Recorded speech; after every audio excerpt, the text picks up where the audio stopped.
Nah, kembali di Sapa Indonesia Pagi, kita masih membicarakan bagaimana persiapan Indonesia menjelang penyebaran COVID-19 varian Omikron dan bagaimana bisa menghambat agar jangan sampai menjadi gelombang yang tinggi lagi.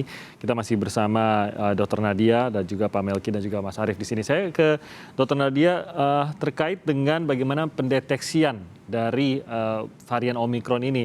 Sejauh ini kan memang sudah akan disebarkan oleh Kementerian Kesehatan. Ini untuk PCR yang memang bisa mendeteksi Omikron ini. Kalau kita membaca mengenai SGTF tersebut atau S-gene target false failure ini, sebenarnya ini kan memakan waktu. Nah, apa yang harus diketahui, Dr. Nadia, terkait dengan bagaimana kita bisa benar-benar mendeteksi, mengkonfirmasi sebuah kasus COVID-19 positif, apakah itu benar Omikron, dan uh, kalau ini memakan waktu berhari-hari, tidakkah ini nanti akan menghambat untuk mendeteksi cepat? Karena harus segera, mengingat ini kita masih dalam tahap mencoba menghentikan penyebaran khususnya untuk transmisi lokal. Jadi sebenarnya mengetahui jenis varian daripada virus itu sebenarnya adalah salah satu bentuk untuk monitoring atau surveillance ya. Jadi bukan suatu diagnostik sebenarnya, Mas Timothy. Jadi diagnostik kita untuk mendiagnosis seseorang itu tetap COVID atau tidak COVID ya. Tapi kemudian kalau ada gambaran yang aneh, itu mungkin kita curiga mungkin dia ada varian baru ataukah ada jenis-jenis lain yang mempengaruhi. Jadi lebih pada sebenarnya untuk melihat pola daripada distribusi mutasi virus ya, yang kemudian ini nanti tentunya dalam jangka selanjutnya itu akan menentukan kira-kira tindakan yang apa yang harus dilakukan. Tapi kalau terkait tentang bagaimana seseorang positif atau tidak, mau variannya apa saja, kan kita tahu bahwa prinsipnya yang kita lakukan kan sama ya. Artinya upaya mencegah pasti hanya 3M, protokol kesehatan dan vaksinasi. Kemudian tata laksananya juga tidak ada yang berbeda. Kalau kemudian seorang varian Omikron atau tidak Omikron, dia kan nanti akan ditata laksana apakah dia isolasi, apakah nanti butuh perawatan rumah sakit, dan nanti obat-obatan apa yang tentunya suportif untuk kondisi atau gejalanya tadi. Jadi memang tidak berarti bahwa kita harus kemudian mendapatkan kasus positif langsung harus melakukan pemeriksaan untuk Omikron ini.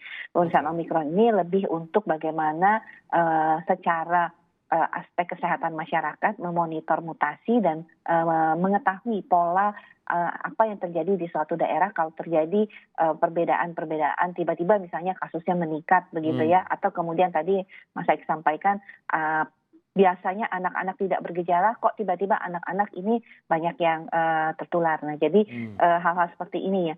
Tapi pada prinsipnya adalah kita ingin kita tahu bahwa melokalisir itu menjadi penting, tapi ini sebagai alarm saja, kewaspadaan. Nah, memang keterbatasan daripada genome sequencing ini kan kita memang hanya punya 20 laboratorium, walaupun memang sudah memiliki jejaring ya. Tetapi kita pemerintah berusaha untuk menerus menambahkan kapasitas daripada whole genome sequencing ini.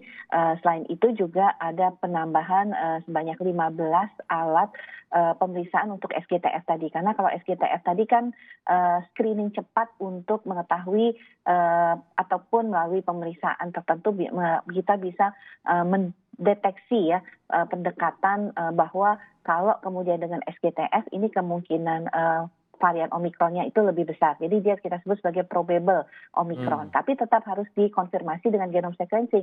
Karena kemarin ternyata dari yang hasil probable Omikron dari pemeriksaan SGTF itu ternyata ada 9 yang kemudian hasilnya negatif ya, bukan Omikron. Tapi penentuannya itu sebenarnya bagaimana, Dr. Nadia? Yang mana yang akan melalui SGTF dan yang mana yang tidak? Apakah ada tanda-tanda khusus bagi mereka yang melalui atau justru seperti yang tadi Dr. Nadia katakan, melihat kondisi di lingkungan tersebut? Apakah itu yang menentukan? Iya, kalau untuk SGTF adalah terutama pada daerah-daerah yang tidak punya pemeriksaan genome sequencing secara langsung ya. Tapi kalau kemudian fasilitas kesehatan itu mereka memiliki mesin PCR yang tipenya bisa memeriksa SGTF. Karena mesin PCR ini kan banyak sekali. Salah satunya adalah jenis mesin PCR yang punya reagen dan punya metode untuk bisa mendeteksi SGTF tadi. Jadi tergantung kalau kemudian kita mendatangi sebuah fasilitas pelayanan kesehatan yang mesin PCR-nya bisa memeriksa SGTF, ya tentunya ini sudah bisa langsung dilakukan pemeriksaan SGTF ya, sudah satu paket langsung ketahuan. Nah, nanti akan diteruskan untuk genome sequencing-nya. Sementara daerah yang tidak ada, mereka hanya bisa mendeteksi PCR, nanti PCR-nya yang positif ini dikirim untuk genome sequencing kalau memang ada kecurigaan atau misalnya dia adalah di pintu masuk negara. Oke, saya ke Mas Arief, sebenarnya kan kita juga dengan munculnya varian baru tidak lantas kita melupakan varian-varian sebelumnya, bahkan varian yang awal juga. Ini sebenarnya sama-sama harus diwaspadai seluruhnya begitu. Tapi tadi terkait dengan mendeteksi dari varian yang kita ketahui terakhir ini adalah Omicron. Sebenarnya haruskah ada sesuatu yang khusus, entah itu di tracingnya, di trackingnya maupun di treatmentnya terhadap pasien Omicron ini, terutama pada saat kita masih memiliki keterbatasan untuk mendeteksi, tidak hanya keterbatasan entah itu peralatan dan laboratorium, tapi juga keterbatasan waktu juga, karena kita berlomba dengan waktu juga terkait dengan penyebaran maupun deteksi ini.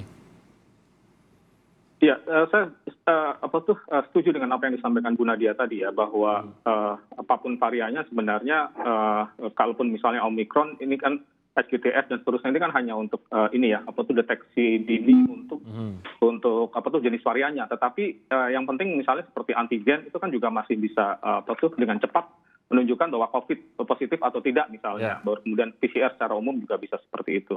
Nah, memang kemudian yang menurut saya ya, dengan adanya penularan yang sudah transmisi lokal seperti sekarang, yang harus kita antisipasi itu justru adalah ini sebenarnya lonjakan kasus yang apapun variannya, dan kalau kita belajar dari Delta dan seterusnya, ada kecenderungan mungkin hanya soal waktu ya, Omicron akan menjadi dominan gitu ya, dan dan ketika menjadi dominan seperti itu tidak penting lagi kemudian dibedakan apakah ini Delta atau Omicron dan seterusnya gitu. Pokoknya inilah itu yang COVID-nya begitu ya. Pakai COVID, dan saya setuju dengan apa yang disampaikan Bu Nadia tadi gitu.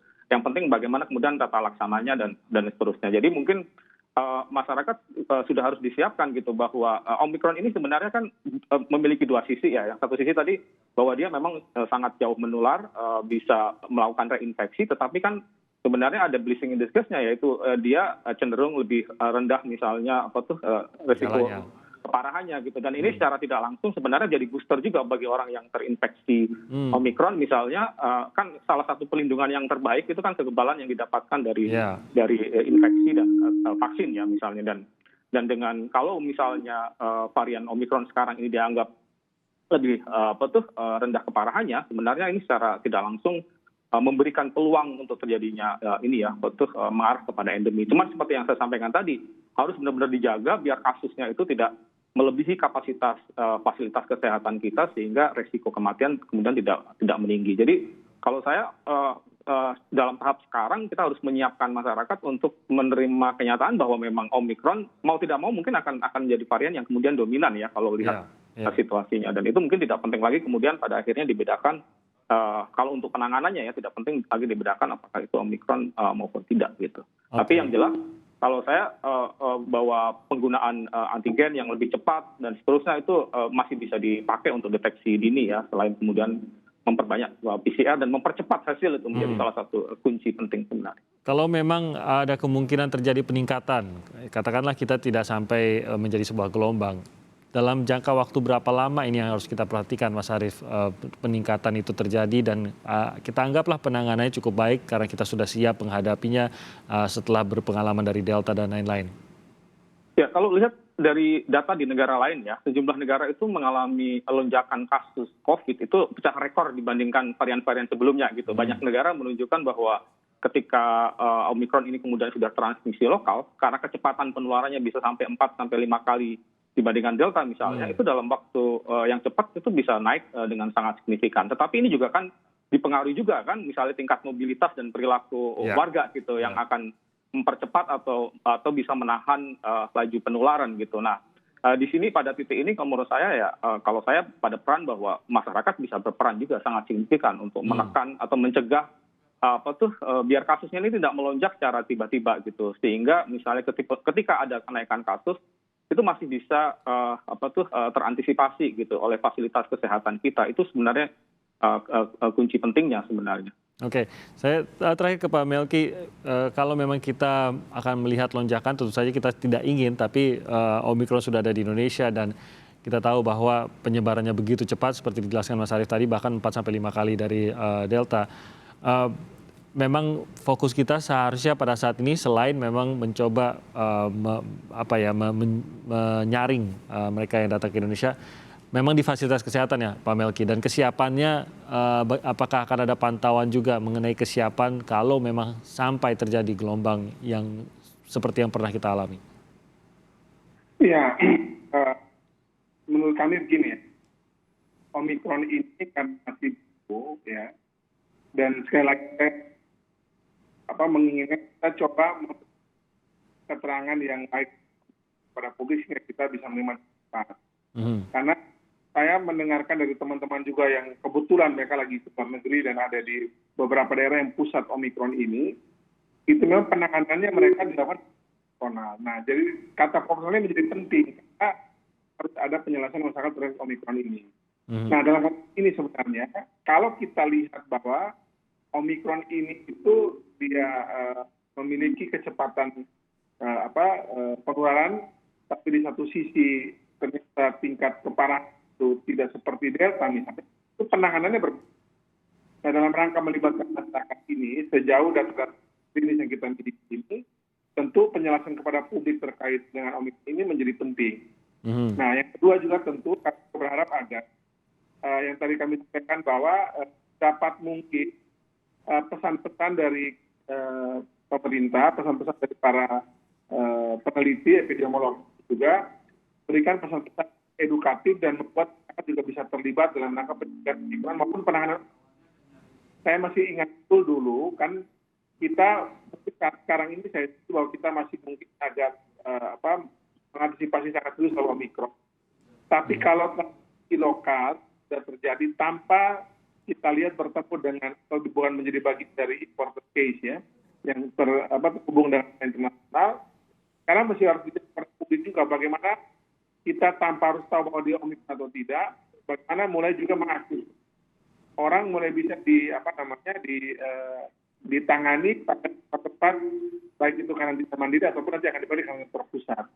Dan tadi saya setuju Bapak yang sudah juga disebutkan tadi oleh Kementerian Kesehatan yang juga sudah menjadi usulan kami, sebaiknya untuk pengecekan dalam beberapa waktu ke depan ini